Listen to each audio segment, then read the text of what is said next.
And welcome back. Thank you for coming to my channel again and hearing me speak. Uh, we had a great weekend this past weekend. And for those that are new to my channel, when I mean great weekend, I'm talking about in the world of college track and field. Because on this YouTube channel, that is what I discuss college track and field. And then this is our traditional weekend recap where we're going to look at the number one performances that took place this past weekend. We had quite a few good meets. You had the Florida Relays, you had the Stanford Invitational.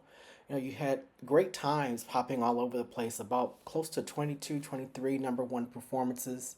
And so we're going to discuss the majority of them here.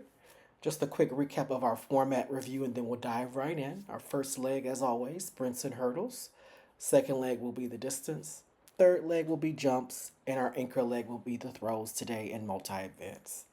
So let's jump right in. And on the women's side in the sprints and hurdles, we'll look right away in the 200 from Georgia, Dejanay Oakley at the Florida Relays. This is turning out to be a heck of a season for Georgia. We know that Coach Carol Smith Gilbert came over from USC where she was able to win a national title. But here she is already, maybe what, year 4 or 5, looking like she may have a national title team. Granted, Arkansas is going to be tough to beat, but outdoors there's a lot more room for not just Arkansas, but also for Georgia. And Dejanay Oakley is a part of that. 22.43 is no slouch time. I'm curious to see what that speed will do for her 400. She could, we saw a 22.4 athlete run the picture perfect 400. And Miss Nasser, who ran a 48.6, she can run 22.3 and 48.6. So with 22.4, can we expect for Dejanay to run a 48.8? Probably not. But can she run a 49? I'm sure she can. This is the chief challenger to her teammate. So let's look for more of Miss Oakley. Maybe not just in the 200, but of course in the 400. And let's talk about a 200-meter runner running the 400. That would be Jamija Ford of South Carolina. The indoor season didn't end the way she wanted. She wasn't able to defend her indoor title, but she's having a great start to the outdoor season, running a 50.43. I believe there are only two athletes so far in the season who have ran under 51. But that time, 22.43 bodes very well for her. I expect for her to put up even better numbers, not just in the 400, but in the 200. I think she's got a lot to prove because India Mayberry ran a phenomenal indoor race and she's already looking solid outdoors. And then moving to the 100 hurdles, we have Habiba Harris of the University of Florida. This is a talented freshman. I mentioned her in my freshman video, and she wasn't able to compete indoors, but she did, begin her outdoor season with a bang last weekend at the FSU relays, and here she is at Florida relays whooping on everybody. She ran a 12.69 that was barely wind aided. It was just 0.01 over the allowable. And that's an impressive time because it's already looking like they went from Grace Stark at Florida to now Habiba Harris. She beat Jaya Covington of Texas A&M, who we know is the indoor champion. And she looked pretty smooth doing it. Right out the gate, and her technique looks solid. I'm waiting for the rest of that talented group of young hurdlers at Florida to kind of catch up to her. Thalia Walters and young Sky Lee, who I think they will eventually get there. Florida is still clearly in the rebuilding phase of their sprints and hurdles, but things looking to go very well, especially for this talented young lady. 12.69. She even ran a 12.85 in a negative headwind in the prelims. We've got to really talk about her because a time like that, that's barely wind aided, she's immediately going to be considered a contender. I'm not going to say a contender for a national title, but she's a contender. And this is early in the season. It's April. She has 2 more months to go before the national championships. We don't know what else she's going to do. But it's very clear that going from Grace Stark to Habiba Harris is a positive for the Florida Gators.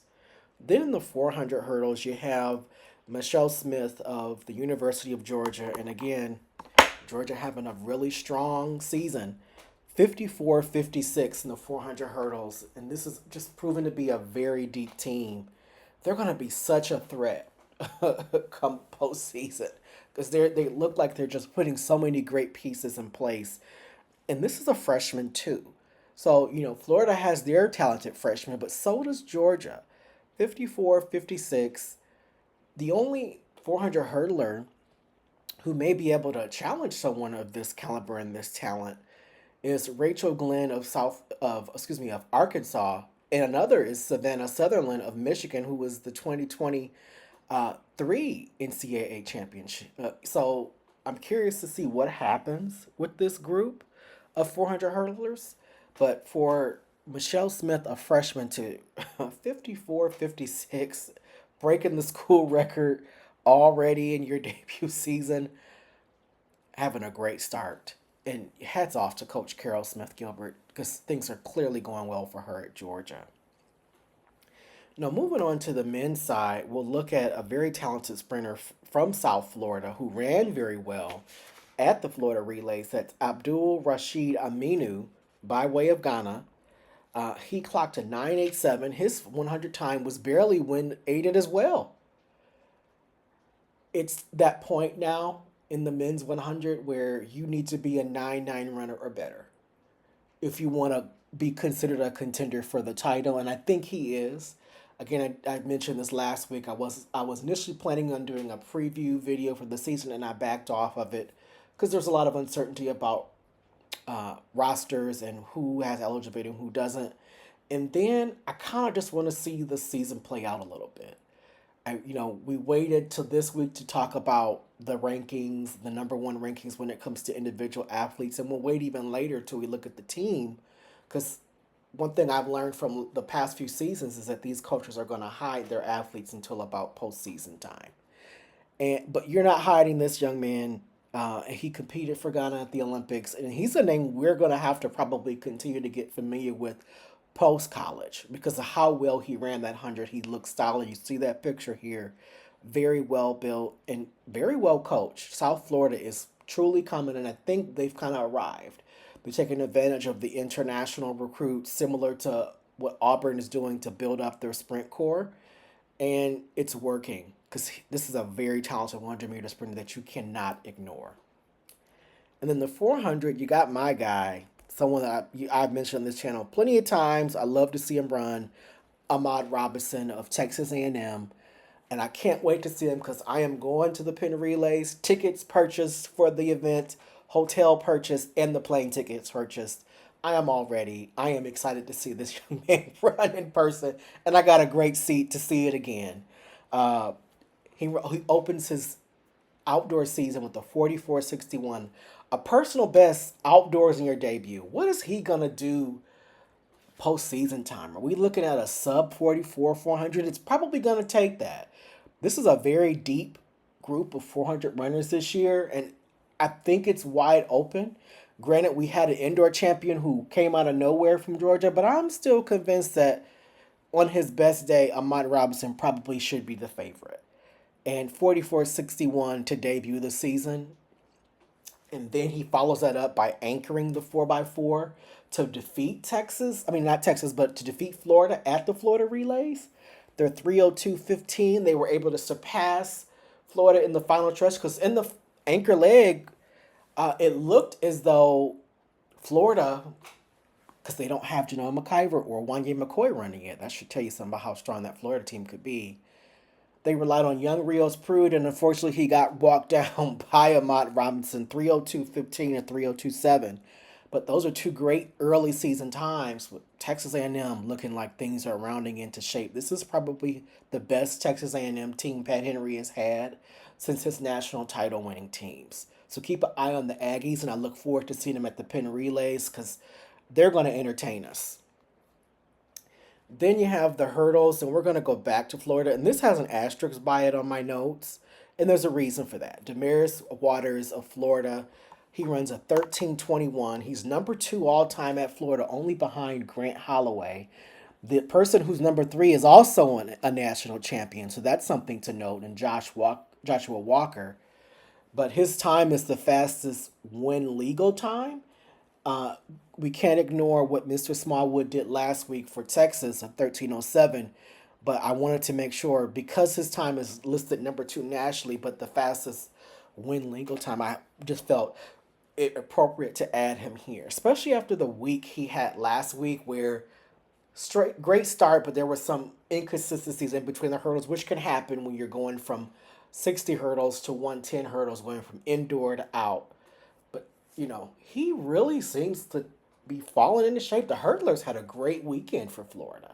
In the high events, you had Habiba Harris, and now you've got Damaris Waters looking really good. I look forward to seeing what he does later on this outdoor season. I think he left that meet, even though it was on his home track, but laying in his own bed at night, probably thinking we are moving in the direction I expected when I transferred here. And then the 400 hurdles will move back to Texas A&M. Jaqueline Scott of Texas A&M, and we normally are mentioning him, and it's the 110 hurdles, or the short hurdles, because of course he is a competitor there. He's an All-American, but let's put his name in the 400 hurdle hat. 49:37 to lead the nation, and he's just another clog in the Texas A&M engine. As I said, this is a very strong Aggie team, and probably Pat Henry's best since he last won a national title there. And now we're going to move on to the distance events. And we'll start right away with the women's 800, and that's Chloe Forrester of Washington. 2 minutes, 52 seconds. No sub 2 minute 800 runner yet. That's okay. It's very early, but this is a sign of just how good this program is. Washington is really, known for its middle distance performances on the men's side. That insane depth they have in the mile, and they've got a great group of 800 runners as well. But things are starting to form on the women's side, and I'm curious to see what becomes of this young talent, Chloe Forrester, of Washington, because I'm expecting for her to go under 2 minutes later on in the season. For you to begin your outdoor season with that, you've got some in the tank, especially with that program. So we'll be hearing about more of her later on this season. And moving to the steeplechase, it's our favorite freshman, Pamela Koskei of New Mexico. In the steeplechase, 9:15:93. One of the best performances in NCAA history, an outstanding time for a freshman. Another week, another number one ranking for her. She's reminding me so much of Doris Lemon-Gold of Alabama. She's the freshman darling this year, and I'm very curious to see what event she's going to stick to. I think it will be the steeplechase. That's where I think she can do the most damage. That's probably the event that I feel is the most open and the easiest for her to win. I don't feel that way about the 10K. But I'm curious to see what happens with young Pamela as the season goes on, because what a great start. We knew she was strong after that really great cross country season. She was a true contender indoors. She showed up at the NCAA Indoor Championships. And here she is outdoors, and things are translating the way that we want them to for her. And then finally, you have Jenna Hutchins in the 5,000 for BYU. You can't seem to go a podcast without mentioning BYU in some distance event. Things going well for Diljeet Taylor, the coach there. 15:16.95 for Jenna Hutchins in the 5K for her to lead the nation.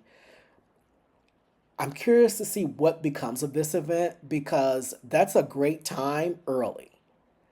And I don't want to say the event is wide open when you have an athlete like a Doris Lemon-Gold and a Hilda Olamomoy, but we don't know what's going to happen, who's going to run what until we see more times. But let's just make sure that we remember that we're not going to do a preview or predictions and not include Jenna Hutchins, because this is a great time early. On the men's side, you have Tinata Matsatsa in the 800. Definitely can never not forget to mention this young man. Just having a really solid career for his young start to Georgetown. And Georgetown has really kind of proven that they're in it to win it when it comes to their middle distance runners, trying to challenge the big middle distance programs of Washington, of Michigan, Duke, North Carolina, Virginia. 1:45:04 at the Florida Relays and it gets a great field. That was a great 800. Both heats, honestly, both top tier heats. I think we're going to see a better performance from him this outdoor than we saw at the indoor championship. He looked so good majority of the indoor season until the championship meet. It just looked like things fell apart, but I think he has a better understanding. He had to have learned from that meet, and I'm hoping that things improve for him outdoors, and he looked to be moving in that direction. And what do you know? Another Coast guy from New Mexico. You got Matthew Coast guy, and also in the steeplechase, 8:22:13. Uh, things going well for New Mexico athletes. Again, there was a coaching change. They're not in a major conference. It doesn't matter. They can compete with the best programs. When we say an athlete from New Mexico, we're not surprised to see them ranked number one in so many distance events or have so many great competitors. They're going to make up the bulk of their national points in this event. And now we see why they were able to win a cross country title a few years ago with the depth that they have and the great coaching. Because even though they lost a coach, they've replaced that coach with a just as capable coach, especially with the times that we're seeing on both the men and the women's side. And then moving to the 10K, we'll look at Washington State. I know when we think of Washington State and distance, we're thinking of Bernard Lagat, but let's not only think about him. Let's add a new guy to the list. Evans Karui, 10 in the 10,000 meters, he ran 27 minutes 37.32 seconds for the Cougars. Great start to his season, already under 28 minutes in early April. Not bad, not bad at all. Quite impressive. And this is also an event that's kind of open because it's not conducted indoors. Of course, it's a grueling, tough race. Literally, it's almost a half an hour. So it is very, very tough. It's not run at every meet. So we're always looking at, okay, who's there early? And he seems to be there early. That is a great mark to be under 28 minutes in April. Let's see what else he's got in that tank. Now, moving to our third leg, we'll look at the jumps, and it's only the women today. There were no number one men's jumps performers, so we'll look at Rose Yaboa in the high jump of Illinois, 6 feet 3 1/4 inches, 1.91 meters. Petros getting things started right because we mentioned Rose in the indoor season because she was strong there.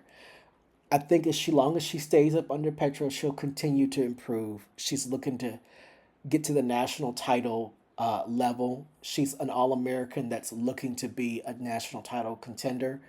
Great start to the season for us to see that her winning at the Florida Relays. And speaking of another jumper winning at the Florida Relays, you have Alexis Brown of Baylor in the long jump. 22:11, 3 1/4 inches, 7 meters even. School record amongst the top 10 all time in NCAA history. I'm going to go ahead and say it that she is the favorite to win the long jump. I know Anthea Charlton you can't ignore, but Anthea Charlton has not been able to beat Alexis Brown one-on-one. And this is another example of a transfer working. She was at Florida. It didn't work the way she wanted, so she went on to Baylor. And man, oh man, has that worked out well for her. She's jumping 23 feet outdoors, I'm going to call it now. And we're going to move to the anchor leg now, which is the throws. And we'll in the multi events. And we'll start with women. You have Manuela Rotunda, and this was another Georgia athlete. I know. They're just they had a weekend in the javelin, 210 feet 6 inches, 64.17 meters. One of the best javelin throwers in history. They have the top two. Again, I think this is going to be a very tough team for Arkansas to beat. In fact, I think when the rankings come out, because of how well the Georgia team performed this weekend as a collective, I think they may get the ranking of number one over Arkansas.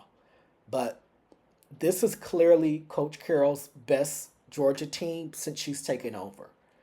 And they're looking in great position to win a national title, and they have a really good recruiting class coming in.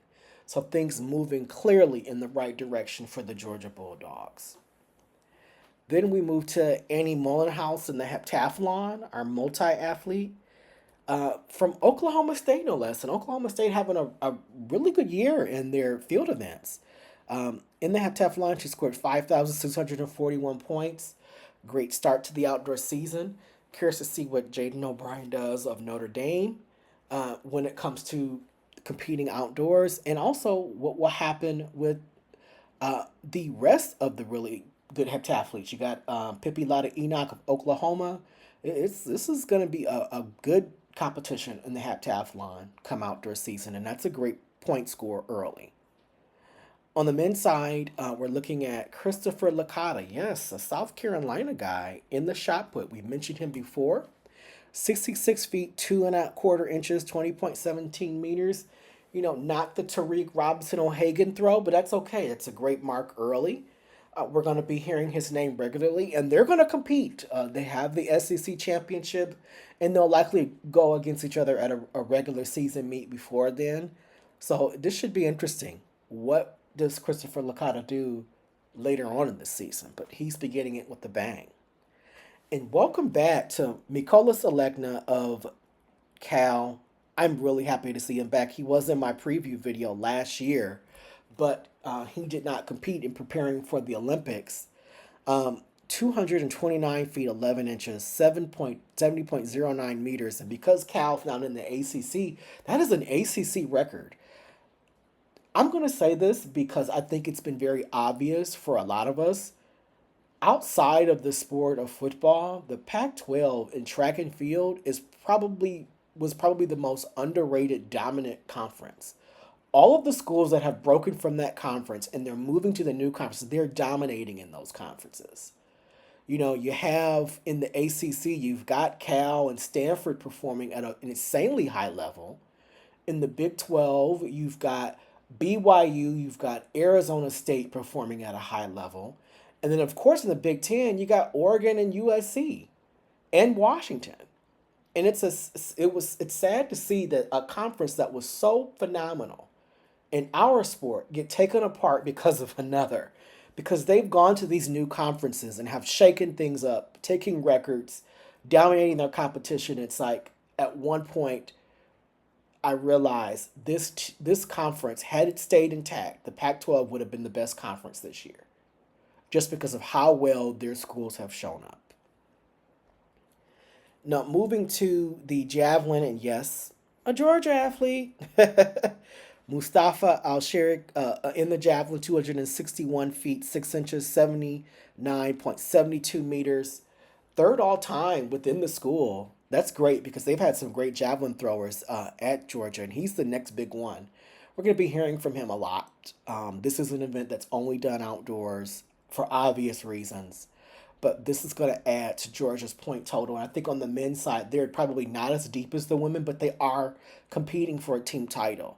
And he's going to be a part of that discussion. And then we move to our multi-event athlete on the men's side. You have Paul Kellenberg of Louisville, scoring 7,772 points. Louisville is also one of those schools that has a great field event program. No shock there. They had a pole vaulter win the national title a couple years ago. They've got great jumpers, great throwers. So no surprise that they have an athlete who can compete in every, physical portion of the sport of track and field. Ranked number one. Early, early, early. But again, Leo is no longer here, so we don't know who's going to be our decathlon star. Is it going to be Peyton Bear of Mississippi State? That remains to be seen. But for Paul Kellenberg of Louisville, 7,772 points. Great start to the season. And when it comes to the team title race, I'm not going to dive into it again until there's more meets. There are some schools that, to me, that haven't traveled far and competed, against any competition of note. I'm still waiting to see more of this USC team, more of this LSU team, even though they competed against each other. It felt like there was some handicaps there, not everybody pushing it. And they were at a lesser meet this past weekend, Battle at the Beach at Long Beach State, and I'm thinking, no, I wanted to see y'all at the Florida relays or the Texas relays, which is what we normally saw USC for LSU. I'm very curious to see how they look come late April, early May, heading into their conference championships. How does the USC long jumpers look? How deep is this LSU sprint core now that they've got their young talented football player, Jelani Watkins, who's looking really great? and all these talented young people that are performing well. So no team title picture video until late in the season. And so we're just going to focus on the individual performances before we have a clear understanding of where the teams are. But what a great weekend we had. We had some great performances. So if you like this kind of content, please like, share, subscribe, and comment. As you see, I do react in the comment section. Again, please like and subscribe. Let's get these numbers up. I do want to help promote the sport. And if you're going to be in Atlanta soon, I'll be at the Georgia Tech Invitational. And if you're going to be at the Penn Relays, I'll be there as well. So I'll see you there. Thank you again for your support, and I'll see you in the next one.